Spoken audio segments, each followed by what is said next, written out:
যুক্তরাষ্ট্রের নিউ ইয়র্কে শুরু হয়েছে জাতিসংঘের সাধারণ পরিষদের ৮০তম অধিবেশন। প্রথম দিন বৈশ্বিক সংকট, ইসরায়েল ফিলিস্তিন ও রাশিয়া ইউক্রেন যুদ্ধ এবং মানবিক বিপর্যয় ঘিরে গুরুত্বপূর্ণ আলোচনায় মুখর ছিলেন বিশ্ব নেতারা। ইমতিয়াজ আহমেদের রিপোর্ট। প্রতি বছর সেপ্টেম্বরে জাতিসংঘের সাধারণ পরিষদ অধিবেশন পরিণত হয় বিশ্ব কূটনীতির কেন্দ্রবিন্দুতে। এবারও এর ব্যতিক্রম হয়নি। গাজা যুদ্ধ, ইউক্রেন সংকট, জলবায়ু পরিবর্তন ও বৈশ্বিক অর্থনৈতিক মন্দা সবই উঠে এসেছে বিশ্ব নেতাদের বক্তব্যে।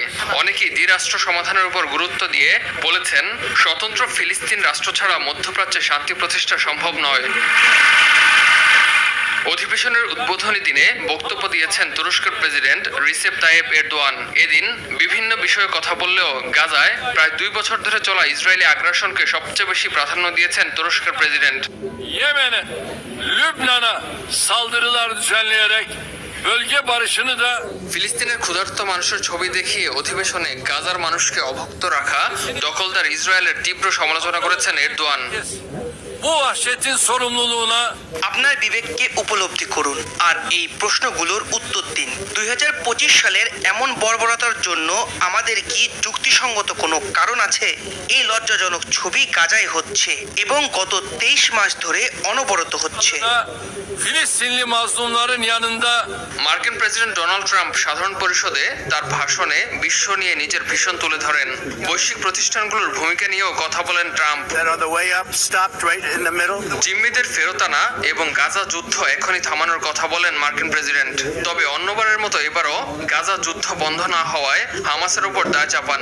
বলেন, হামাস যুদ্ধবিরতির চুক্তি প্রত্যাখ্যান করায় এখনো যুদ্ধ থামেনি। এছাড়া পশ্চিমা দেশগুলোর ফিলিস্তিনকে স্বীকৃতি দেওয়ার বিষয়েও মন্তব্য করেন মার্কিন প্রেসিডেন্ট। দাবি করেন, ফিলিস্তিনকে স্বীকৃতি দেওয়া দেশগুলো হামাসকে পুরস্কৃত করেছে। এ সময় বিশ্বব্যাপী 7টি যুদ্ধ বন্ধ করেছেন বলেও দাবি করেন প্রেসিডেন্ট ট্রাম্প। জাতিসংঘের তীব্র সমালোচনা করে ট্রাম্প বলেন, জাতিসংঘ কঠোর ভাষায় বিবৃতি দিলেও সে বিবৃতি অনুযায়ী কোনো কাজ বাস্তবায়ন করে না। এদিকে জাতিসংঘ মহাসচিব গুতেরেস তার বক্তব্যে সতর্ক করে বলেন, বিশ্ব একের পর এক সংঘাতের মুখে দাঁড়িয়ে জরুরি পদক্ষেপ না নিলে মানবিক বিপর্যয় আরো গভীর হবে বলেও সতর্ক করেন মহাসচিব। এছাড়া ফিলিস্তিন সমস্যা সমাধানে দ্বিরাষ্ট্রনীতির প্রতি জোরালো সমর্থন পুনর্ব্যক্ত করেছেন ইন্দোনেশিয়ার president প্রাবো Subianto.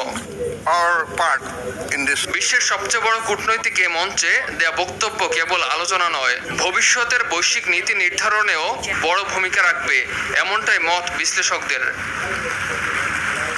Imtiaz Ahmed, RTV।